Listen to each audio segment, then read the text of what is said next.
nada, bienvenidos, gracias por venir y por estar ahí. Y nada, entonces hoy vamos con la tercera sesión de diseño de zapatillas y hoy voy a hablar de nada, o sea que va a ser una cosa corta. Vamos a hablar de null y cómo influye, así que si os parece, vamos a empezar con la presentación, a ver si no hago como la otra vez que empecé. Vale. Y dejadme ponerme aquí para que os vea. Vale. Y nada, pues vamos a ello.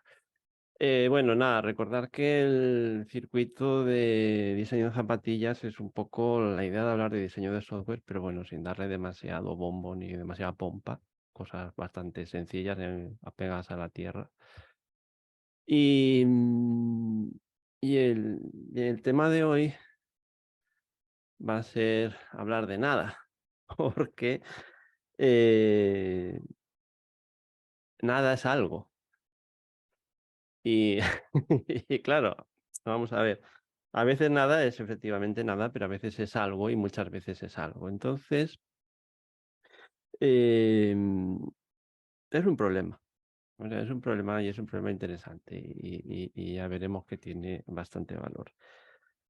Y en el apartado de créditos tengo que decir que es una charla que está inspirada en una de Sandy Meth, que ya tiene unos años, que hablaba justamente de este tema, de que nada es algo y Y en concreto, pues aplicado a la orientación a objetos, la importancia de hacer algo con ese nada. Entonces, ¿qué es un poco lo que vamos a hablar hoy?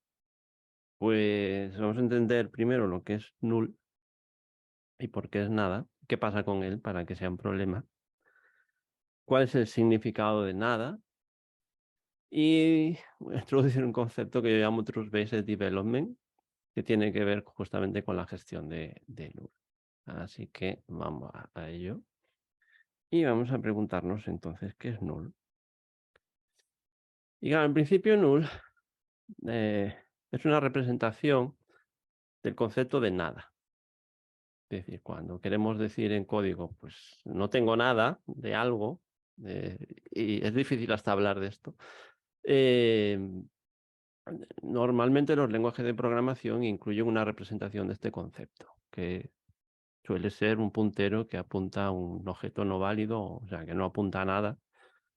En algunos lenguajes es un puntero a la dirección cero, hay distintos conceptos, incluso distintos nombres. Hay null, que es el más conocido, pero hay lenguajes que usan nil, hay lenguajes que usan none, etcétera. Claro, ¿qué ocurre? Que si yo tengo asignado a algo el puntero de null, pues va a producir un error fatal normalmente, y que es un error que se puede aprovechar para hacer exploits de seguridad, que, bueno, que normalmente hace que pete todo de manera escandalosa y que las aplicaciones no funcionen y tal. Entonces es necesario controlarlo. Esa es un poco la problemática de la que vamos a hablar. ¿De dónde viene? Pues viene de una decisión de este señor, Tony Hoare, cuando estaba creando el sistema de tipos de Algol en nada menos que 1965. Es decir, Null es más viejo que yo incluso. Con lo y, introdujo este concepto y lo gracioso del asunto es que dijo que lo introdujo porque era fácil, era obvio. Pudo haber creado un sistema de tipos sin null, que es algo que ahora se reclama, pero no lo hizo porque era fácil. ¿Y qué pasa? Que 20 años después de esto, más o menos, eh perdón, 40 años después de esto, en una charla, el mismo autor dijo, pues, que esto era su error del billón de dólares, o sea, de que la cantidad de errores, vulnerabilidades, de clases de sistema, etcétera, causados directamente por la existencia de esta null reference o de esta idea de null, pues, o sea, es incalculable el daño que ha causado, básicamente. ¿En qué se manifiesta? Como os decía antes, clases de sistemas, Esto puede dar lugar a hacer explotación de seguridad, porque muchas veces tiene como consecuencia que puedes acceder a un sistema, puedes acceder a líneas de comandos.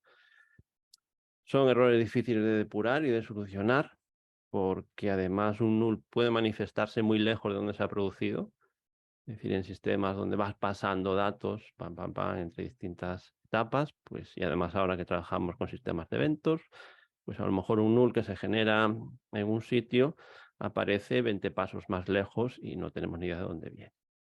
Y todos los errores que vienen de no controlar que algo es null, es decir, que algo que esperábamos que estuviera no está. Entonces, poco qué es lo que pasa con null, ¿no? En realidad el problema de null no es tanto la representación de la idea de nada, como el hecho de que tengamos que comprobar que algo no es nulo. Es decir, la idea de nada en sí, pues tiene una justificación, es decir, a veces queremos representar que algo no está, o que algo está vacío, o lo que, como lo quieras llamar, ¿no? Pero es el hecho de que exista esta herramienta que nos permite decir aquí no hay nada, hace que a veces pues la se use mal. Es decir, veremos ahora qué quiero decir con ello. Y entonces nos obliga a los consumidores de funciones, de objetos, de librerías, etcétera, a chequear si algo lo recibimos o no. Es decir, por poner un ejemplo así chusco, yo le pregunto al repositorio, oye, dame tal entidad con tal ID, y como no la hay, me devuelve null. Vale, tiene toda la lógica del mundo, pero yo tengo que preguntarme, vale, me has devuelto null, tengo que mirar esto y tengo que hacer algo en consecuencia de eso, ¿vale? Y esto además es especialmente grave normalmente en los lenguajes de tipado dinámico, porque, por ejemplo, los lenguajes de tipado estático yo puedo decirle, mira, no devuelvas null bajo ningún concepto y en el caso de que lo devuelva por accidente va a explotar. Pero un lenguaje dinámico, pues no, un null es tan bueno como cualquier otro valor y siempre tengo que comprobar. Entonces, al final lo que hacemos es introducir un código específicamente para gestionar esa situación. Es decir, hago algo, tengo que mirar si el resultado de ese algo es nulo o no es nulo, es decir, si voy a tener un objeto, un valor o lo que sea para poder seguir trabajando. Y en el caso de que sea nulo, pues tendré que tomar una decisión acerca de qué significaba ese nulo y qué tengo que hacer en consecuencia. Entonces, esto introduce complejidad, porque además es una complejidad que no es propia, es decir, es una complejidad accidental, no es propia de, a lo mejor del dominio de las reglas de negocio del sistema, sino que es una complejidad, digamos, técnica, por así decir, ¿no? Es decir, vale, yo tengo aquí algo que está vacío, que yo esperaba tener un objeto y no lo tengo, etcétera, etcétera. Tampoco podemos decir, os mencionaba antes, o sea que, vale, no es tan malo de por sí que exista la null reference, aunque hay gente que opina que debería prohibirse literalmente en los lenguajes, pero sí ha llevado a un abuso, como un recurso para comunicar que algo no ha salido como esperábamos. Entonces, este abuso es el que nos puede llevar a problemas. Entonces, en consecuencia, podemos decir que hacer este check de null, es decir, tengo que ver de los resultados de cosas o de la información que me pasan, de los parámetros, si son null, no son null, etcétera, tengo que adivinar cuál es el significado de ese null. Y ese es realmente el problema que tenemos con el que lidiamos. Es decir, cuando yo estoy usando una función, librería o método, un objeto, etcétera, me devuelve null, ¿qué me está diciendo el código? Y adivinar eso es el problema de null. Entonces, la cuestión o el objetivo un poco de la charla de hoy es hablar justamente de eso, de los malos usos del null y cómo podemos de alguna manera evitarlo y así expresar mejor lo que las funciones quieren decir. Y hay que hablar del significado de nada. Aquí ya nos ponemos casi hasta filosóficos, porque nada significa muchas cosas. Es decir, es probable que hayamos usado null por encima de nuestras posibilidades como programadores, ¿no? Esto ha fallado, devuelvo null. Como en Go, no ha fallado, devuelvo null. Eh, etcétera, etcétera, etcétera, etcétera. Esto viene vacío, devuelvo null. Esta no responde, devuelvo null. Vale, muy bien, muy bonito, pero ¿qué quiere decir en cada caso? Entonces, no estaba así dándole vueltas de posibles significados que le queremos dar a null o a nada, y al final la conclusión que sacas es que nada siempre es algo. Y en concreto, pues he identificado como 6 significados habituales de nada. O sea, el primero, que es el bueno, nada significa nada, es decir, aquí no tengo nada en esta variable, no tengo nada aquí puesto, ¿vale? Usamos nada o null como significado de algo que no está definido todavía. Usamos null como indicación de que algo no existe. Usamos null como indicación de que algo está vacío. Usamos null como indicación de que algo es opcional. Incluso usamos null como una especie de no puedo o no debo hacer esto que me pides o que tendría que hacer. Entonces, pues para ser algo que es nada, tiene como muchos, muchos significados. Sirve para muchas cosas. Así que, pues me gustaría entonces ahora hablaros de posibles soluciones de esto, porque tener un concepto en el código que puede significar hasta 6 cosas o 7 diferentes, pues es una auténtica pesadilla. Os decía que la primera de estos significados es que null signifique lo que estaba destinado a significar, que era identificar cuando algo no está, no hay nada, cuando queremos decir que algo simplemente señala nada. Y hay usos legítimos de esto. Por ejemplo, una lista ligada. Una lista ligada es una estructura de datos muy sencilla, muy básica, que sencillamente indica el final de la lista mediante null. Aquí, por ejemplo, he intentado hacer un ejemplo en Ruby donde se ve que la lista vacía, o sea, la lista tendría una raíz, que es donde van poniéndose los nodos.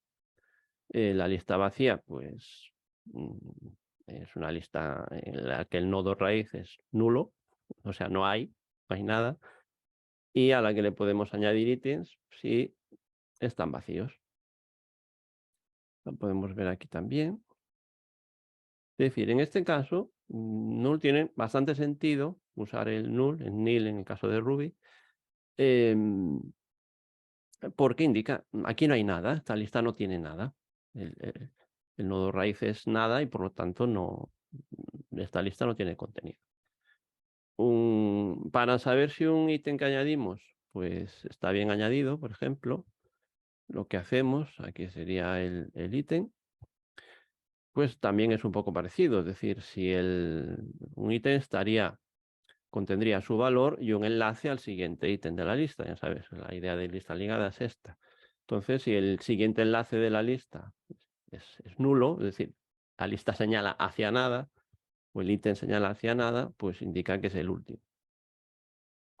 La lista se puede ligar doblemente, con lo cual también habría una cabeza, que su padre no, etcétera. Pero bueno, lo que quería poneros de ejemplo es el hecho de que hay usos legítimos de null, como en este caso, y aún podríamos incluso mejorarlo, pero bueno. Pero esa es la idea, ¿no? Decir que puedo usar este símbolo null como una manera de indicar pues que algo no es nada. O sea, son usos que podríamos decir legales de null. Que además muchas veces eh, estos usos no salen del objeto, es decir, la lista ligada desde fuera, si os fijáis, eh, no, no me dice nada de null, simplemente le puedo preguntar si está vacía y le puedo pedir que añada elementos. ¿Ok? Simplemente es eso. Y este sería el primer uso de null.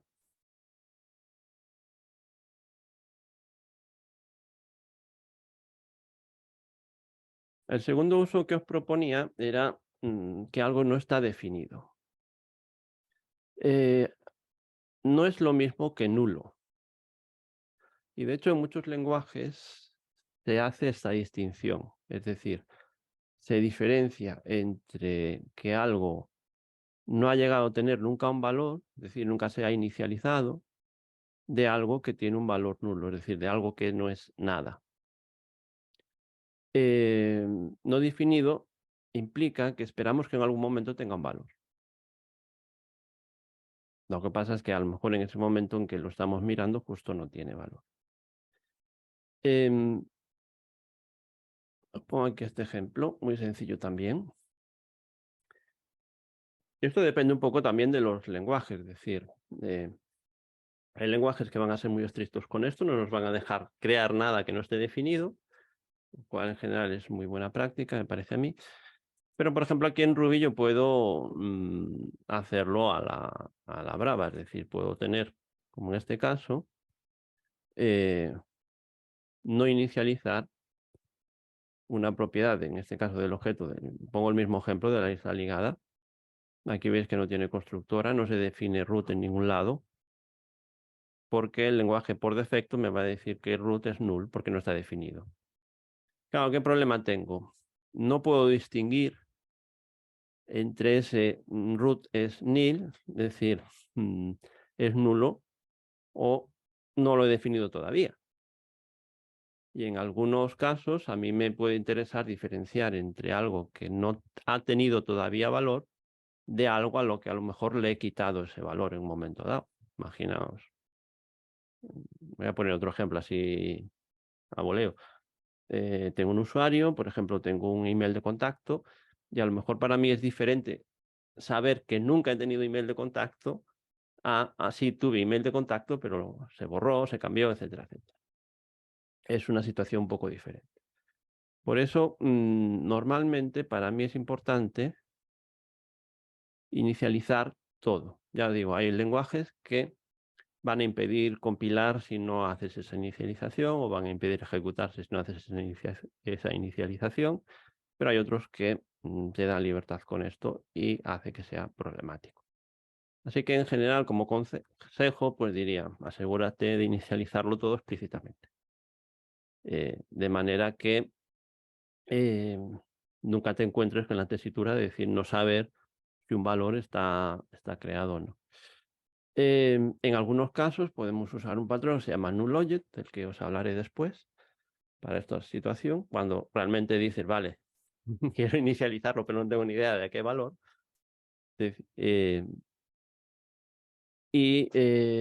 Otro detalle es que habitualmente, también lo comentaba antes, este tipo de situaciones se dan, por ejemplo, dentro de objetos y normalmente un consumidor de estos objetos no tiene que gestionarla, pero o no tendría que gestionarla. A veces ocurre que sí.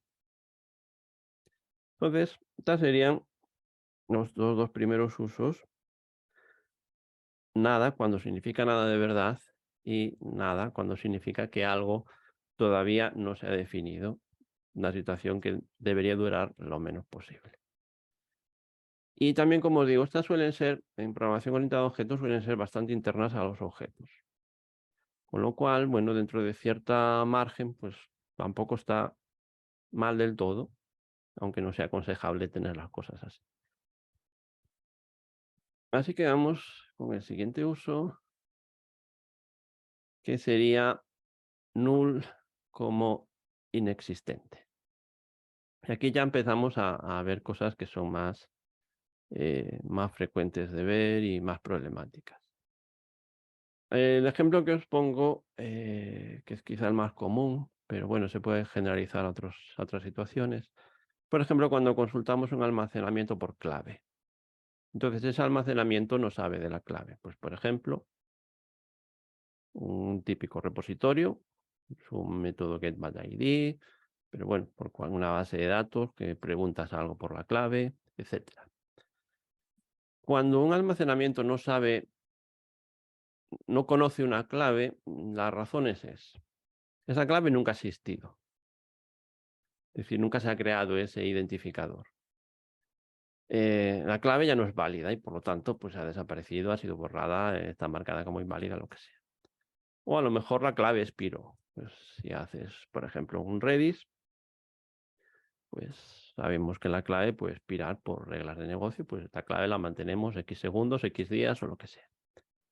Entonces, la cosa es que si yo pregunto por una clave que no existe o que ha caducado o que se ha borrado, digamos que no es una pregunta normal. O sea, no es una situación normal que ocurra eso, que no esté la clave por la que pregunto. Porque si no se ha creado nunca, lo más probable es que alguien esté intentando, como decimos en Galicia, fedellar con mi base de datos y, y ver, pues, por ejemplo, pues si puedo adivinar IDs de usuarios, de contactos, de cuentas corrientes, lo que sea, para ver si están ahí. Si ha sido borrada y la clave, por tanto, ya no es válida, es un poco lo mismo. Es decir, hay un usuario que a lo mejor borró su clave, que está intentando hacer una cosa, no sé qué. Y se ha expirado por reglas de negocio, pues tampoco, digamos, sería normal reclamar algo cuando ya ha caducado, ¿no? Entonces, esta es un poco la situación del problema. ¿Qué ocurre? En este ejemplo, eh, es un repositorio, típico repositorio de contratos, donde queremos buscar un contrato por su ID. Y, por ejemplo, en esta versión, pues permite retornar null, ¿no? Bueno, es por Ruby, porque esto es un diccionario y si no encuentra la clave devuelve un nil. La idea es que el repositorio puede devolver nil. ¿Qué pasa? Que yo tengo que preguntarle al repositorio por esa clave, es decir, dame el contrato de ID tal, y si no lo encuentra, aquí he hecho algo raro, o sea, creo que este ejemplo está mal puesto, creo que están las líneas cambiadas, perdona. Pero bueno, básicamente la idea es eso. Si no encuentra el ID, pues tengo que tirar una excepción. Pero la cosa es que yo, consumidor del repositorio, que aquí no se entiende tal como está puesto, o sea, esta sería la línea correcta, em, tengo que hacer algo con ese fallo. ¿Vale? Es decir, como es null, pues tengo que tirar un fallo. Y esto es un poco parecido a lo siguiente. Yo le pido a alguien algo que sé que no tiene, pásame el libro de Clean Code.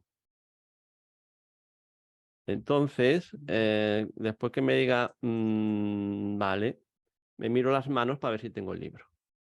Y es bastante ridículo. Es decir, normalmente si yo le pido a alguien, pásame tal cosa, me dirá, pues no la tengo. Vale, ya está. Y esto es un poco la misma idea, ¿no? Es decir, em, en este caso, el repositorio, en caso de que yo le pida algo que no existe, pues devuelve el contrato si tiene la clave y tira una excepción si no la tiene. Y ya está. Entonces, la solución aquí es tratar de fallar sonoramente. De esta manera, el consumidor del repositorio sabrá lo que tiene que hacer. A lo mejor, en mi caso, pues no tengo que hacer nada. Aunque tire una excepción, habrá otro módulo de otro nivel que la coja o la puedo procesar. ¿Vale? Pues traducirla de capa o logar esa situación o lo que sea. Pero básicamente se trata de que quien sabe las claves que existen, en este caso es el almacenamiento, es el repositorio, y, y es el que se encarga de decir, pues mira, si esta clave no está, está pasando algo. Y lanza una excepción, lanza un error y ya será el consumidor el que decida qué hace, pues cuando hay error y cuando no hay error. Entonces, en esos casos, en lugar de devolver null, lo que hacemos es fallar, porque debería estar ese objeto ahí y no está.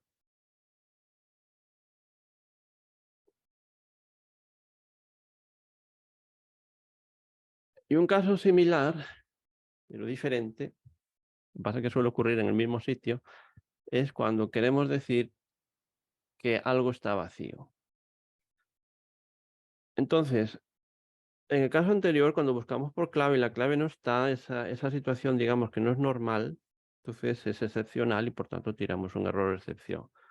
Pero que algo esté vacío, es decir, que yo, por ejemplo, haga una búsqueda por algún criterio y esos criterios no se cumplan en ninguno de los objetos que tengo ahí guardados o que quiero buscar, pues es normal.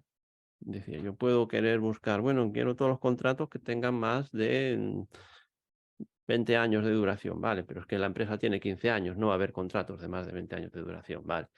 Pues eso es normal. Por lo tanto, no tiene sentido fallar, porque sería una situación totalmente correcta, y que no haya nada es algo normal.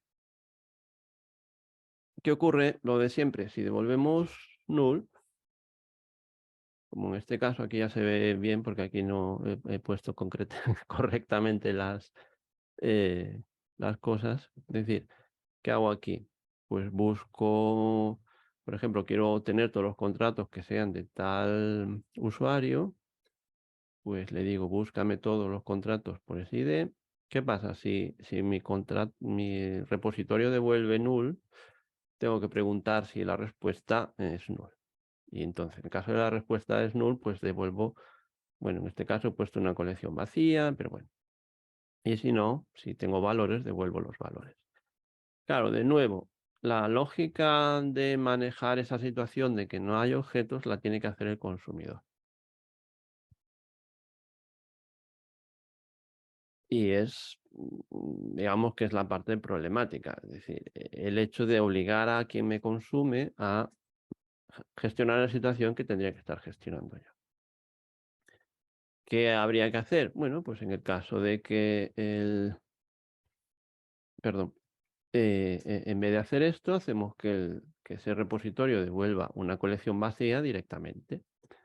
Y creo que me he olvidado aquí de poner una diapo de código donde se ve el repositorio, pero bueno, os hacéis la idea. Es decir, en lugar de hacer este trabajo que hace aquí en el servicio, en el caso de uso, lo haría dentro de tal manera que este caso de uso lo único que hace es, vale, dame todos esos contratos, dame una colección, un saco con ellos, y yo ya le paso el saco a quien me los pidió. Y ya que vea que no hay nada en el saco, pues ya está. No se hace nada. ¿Qué hay? Sí.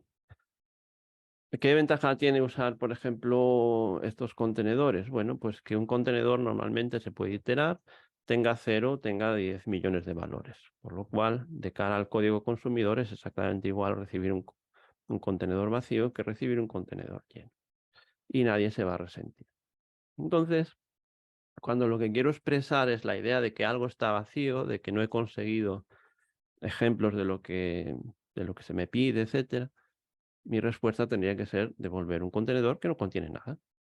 Decía, bueno, no hay limones, pues la bolsa de limones está vacía, así de simple.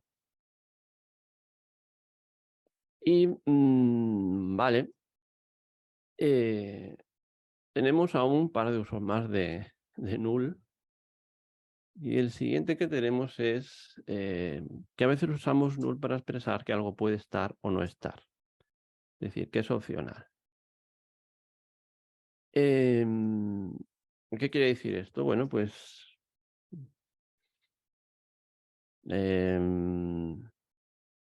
quiere decir básicamente pues que para determinados objetos hay propiedades que pueden no estar presentes. Unos casos típicos y que normalmente hemos lidiado. En España usamos dos apellidos, en casi todo el resto del mundo usan uno. Muchas veces hemos tenido, creo que todos hemos pasado por el problema de hacer un formulario de clientes y que los clientes extranjeros se quedan, ¿eh? ¿Qué quiere decir esto, no? Em, Eso es un ejemplo. Otro ejemplo que he puesto es que bastante típico es, imaginaos una reseña de producto que es muy habitual, que se hagan las famosas estrellitas, el puntuación de 5 estrellas y un comentario. El comentario suele ser opcional o muchas veces está vacío.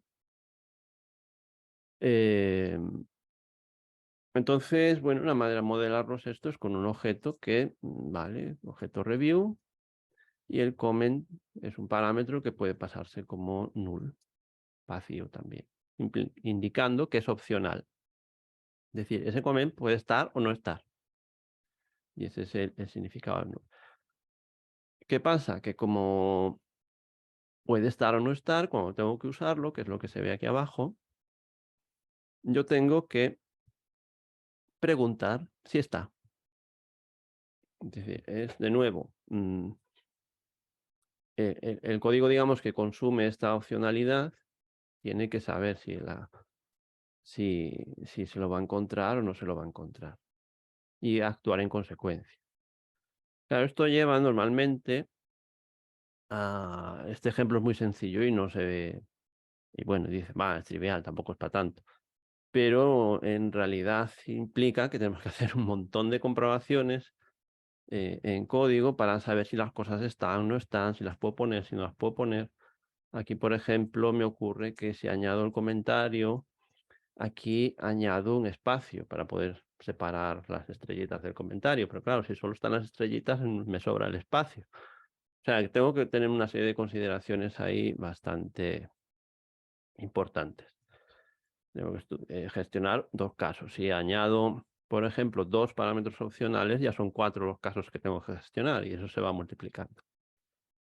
Pero lo puedo modelar de otra manera, es decir, en vez de modelarlo así, podría introducir la idea de comentario como un objeto que, bueno, pues contiene un texto, tal, tal, y que además puedo tener un modelo del comentario vacío, es decir, un comentario que no tiene nada. Esto es el patrón nullObject.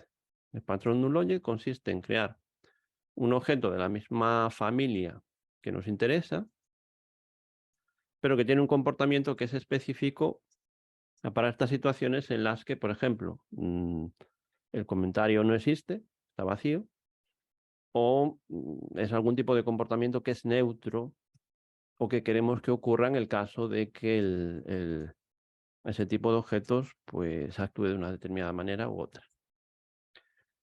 ¿Qué, qué ocurre aquí, por ejemplo? Que estos objetos, como veis, no toman decisiones, porque son muy simples. Es decir, la decisión se toma cuando el objeto se crea. Cuando yo voy a inicializar la review, digo, vale, pues si el texto que me ha venido por el front está vacío, yo creo un empty comment. Y ya está. Ahí acaban todas mis preocupaciones. No tengo que mirar nada porque su uso, por ejemplo aquí, el consumo, no hay opcionalidad, tengo que pasarlo siempre, pero es que al usarlo tampoco hay opcionalidad, simplemente se usa y ya. Venga vacío, venga lleno, lo que sea. No tengo que pensar, no tengo que decidir, oh, no sé si viene vacío. Si viene vacío tengo que poner una plantilla, si viene lleno tengo que pulsar otra, etcétera. Esto lo combinas, por ejemplo, con un método factoría para que al iniciar el comment, pues sepa que si es con el texto lleno es una subclase comment y si es con el texto vacío es una subclase empty comment, pues ya está.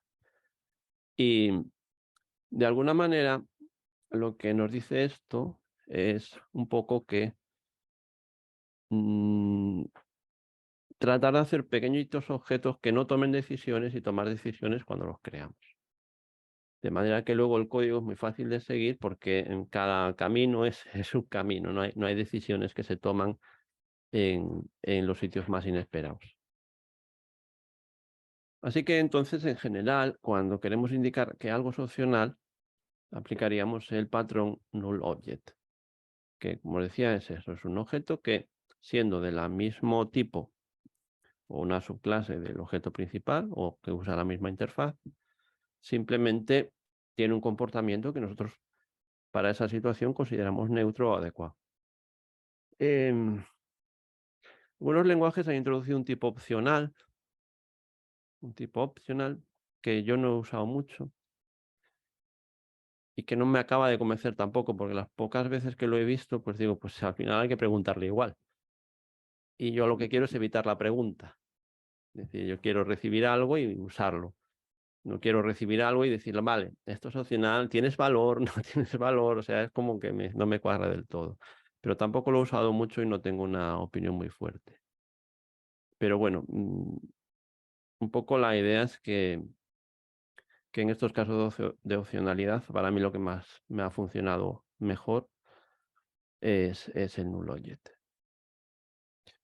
Vale, y queda un último uso que le he llamado no puedo hacerlo, que tampoco es así exactamente, pero que es un poco una situación, como deciros,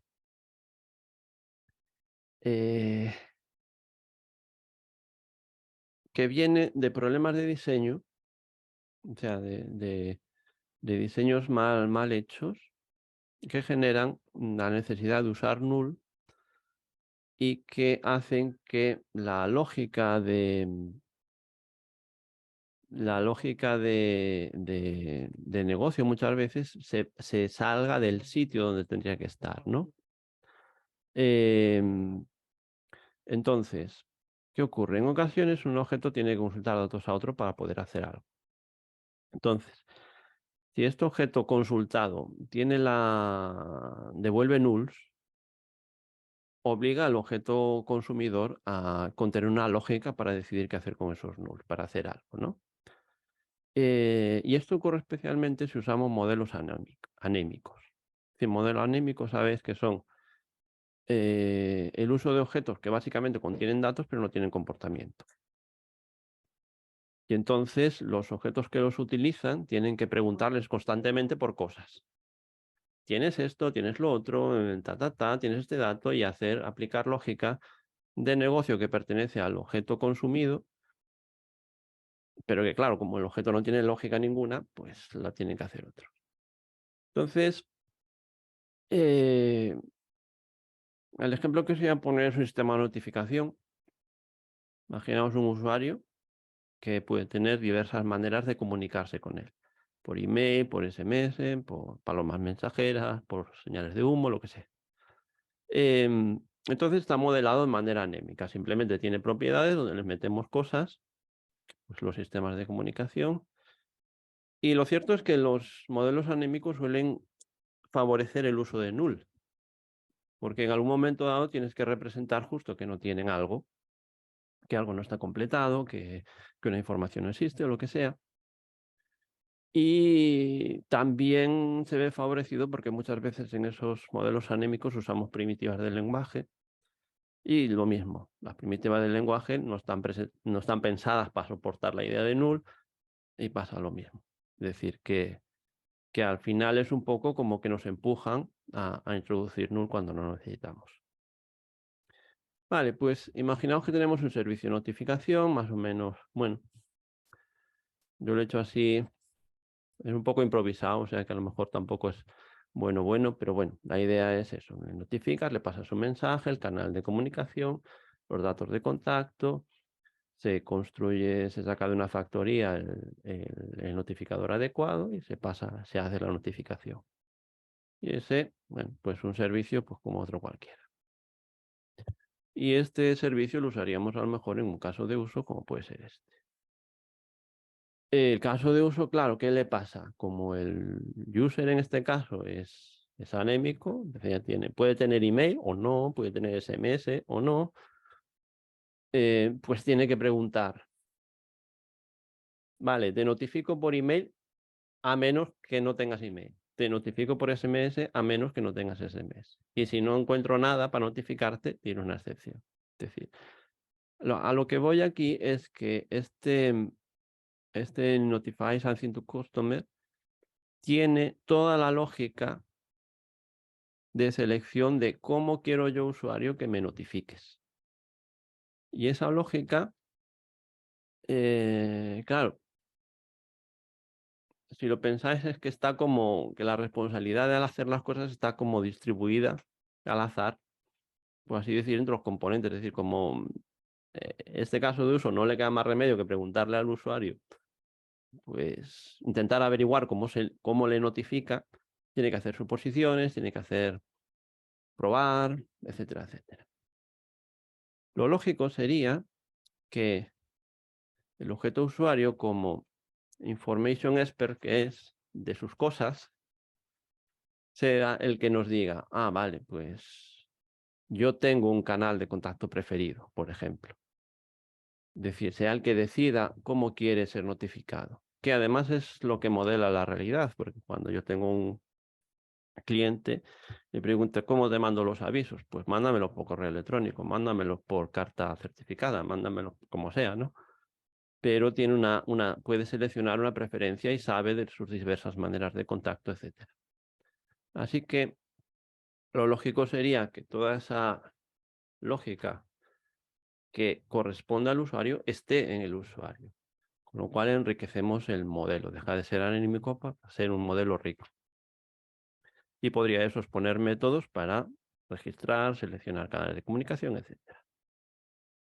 Lógicamente, esto también implica que a lo mejor esa idea del canal de comunicación la tengo que expresar, la tengo que introducir en el código para representar justamente pues cómo se gestiona esa comunicación. En este caso, pues yo he planteado pues una clase base en Ruby, en este caso, pues es un canal, tiene un método de notifícame por este canal con este mensaje usando este notificador y un sistema de unos datos de contacto y una estrategia de notificación para que el notificador pueda saber qué motor va a usar. Y esto incluso nos permite tener cosas como aplicar el null object para cuando el usuario no ha definido un sistema de comunicación o lo tiene o lo que sea. Y a lo mejor en este caso el sistema pues es el que lanza una excepción diciendo que no puede comunicarse o hace un log de a este usuario no se le ha podido comunicar o lo que sea. Y además incluso puedo mover este null channel, puede ser un valor por defecto, es decir, cuando hablábamos antes de, pues, es que el usuario no tiene definido ningún sistema de comunicación, bueno, pues tiene un sistema nulo, un null channel de comunicación, por ejemplo. Y además incluso me permite que yo pueda modelar esto haciendo que sea el usuario el que tenga un método al que se le notifica un mensaje con un notificador. ¿Vale? Es decir, y entonces ya es el propio usuario el que lo decide todo, sabe, me van a enviar este mensaje y yo quiero que este mensaje me lo notifiquen a través de este canal. De tal manera que el caso de uso que si antes os acordáis que tenía toda la lógica para decidir ese modo de comunicación, cómo tengo que recibir los mensajes, etcétera, lo único que hace es construir un mensaje y se lo pasa al usuario y el usuario ya sabe. Es decir, modela incluso la realidad de una forma más correcta o más adecuada que la que teníamos originalmente. Y, por supuesto, en caso de que yo necesite controlar, pues que no se puede notificar porque se han tirado excepciones o lo que sea, pues puedo hacerlo con la estructura try catch, que aquí en Ruby es begin rescue, etcétera, etcétera. Entonces, de aquí a hacer lo que tenga que hacer. Pues no le puedo notificar al usuario, lo voy a loguear, pues no puedo hacer esto, pues voy a intentar otra manera, etcétera, etcétera. O simplemente va a fallar. Lo que nos interesa de aquí es justamente esta idea de que al final son el uso de null y el exponer métodos y funciones que devuelven null hace que otros objetos tengan que encargarse de lógica que no les corresponde realmente y que a veces es lógica de negocio, que se sale de la capa de dominio para irse a otras capas y se esparce por todo el código. En esos casos normalmente funciona bien aplicar la regla del don't ask, es decir, que los objetos que tienen la información necesaria sean los que se encarguen de esas responsabilidades que requieren el uso de esa información. Es así de simple. De manera que nunca exponen, de entrada ya no exponen datos ni estructura, ya no dicen, pues yo tengo un email, no, simplemente, vale, quiero que me notifiques y ya veo yo si tengo los datos que necesito para notificarme, que es básicamente el del don't ask. Entonces, lo que os decía antes un poquito, la exposición de null normalmente lo que revela es que no estamos diseñando bien, que no estamos normalmente, pues, en orientación a objetos, pues normalmente indica que nuestros objetos no son ricos, que exponen demasiada estructura, que no tienen responsabilidades, que las delegan sin mucho sentido. O sea, no es que las deleguen, es que como no tienen responsabilidades, pues son otros los que tienen que hacer todo el trabajo. Y esto me lleva a la idea del Trust-Based Development, que consiste en lo siguiente. Como decía al principio, básicamente todo el problema de null es el hecho de tener que hacer este null check. Es decir, el hecho de yo, como consumidor de objetos, funciones, métodos, librerías, etcétera, tenga que cada vez que hago algo chequear si ha habido resultados o no ha habido resultados. Que implica adivinar cuál es el significado de ese null que me devuelven para saber qué es lo que tengo que hacer. Y que por tanto me introduce código que de hecho no es esencial para lo que estoy haciendo, que es complejidad accidental, complejidad ciclomática, dificultad para testear, dificultad para entender o razonar sobre el código, etc. Entonces, el consejo en este caso es ser amable. No, evita que la gente tenga que chequearlo. Es decir, devuelve siempre algo específico que no requiera del consumidor tener que hacer una acción especial. Hemos visto algunas estrategias para hacer esto, es decir, que va un poco en función del significado de ese null. Es decir, cuando null significa nada, a veces es válido usar null, a veces es mejor usar el null object. Cuando algo es indefinido, pues garantizar que siempre estará definido. Usar el null object para garantizar que siempre hay una definición por defecto. Fallar con excepción cuando algo no existe. Devolver contenedores vacíos cuando quiero expresar justamente la idea de que algo no ha dado resultados. Usar null object en los casos de que quiero expresar opcionalidad. Y diseñar conforme a la regla de tell don't ask en estas situaciones en las que un objeto tiene que preguntarle a otro para poder hacer algo. Y a esto es lo que yo le llamo Trust-Based Development, es decir, confiar. Los consumidores confían en los objetos que consumen, con los que se comunican, de que las interfaces que les están exponiendo y que están usando respetan un contrato y yo no tengo que hacer un chequeo extra para saber que ese contrato está siendo respetado. Es decir, de este modo el código resulta más fácil de entender, es más fácil de mantener y es fácil de modificar también, porque yo no tengo que hacer cosas especiales para saber eso. ¿Qué tengo que hacer? Pues muchas veces me diréis, vale, sí, pero si estoy usando una librería que a lo mejor está programada así, es antigua, no sé qué, bueno, pues le ponemos algo delante, acordaros del mediator pattern, de los adapters patterns y demás, cuando ponemos algo en medio para que siga la interfaz que yo quiero. etcétera.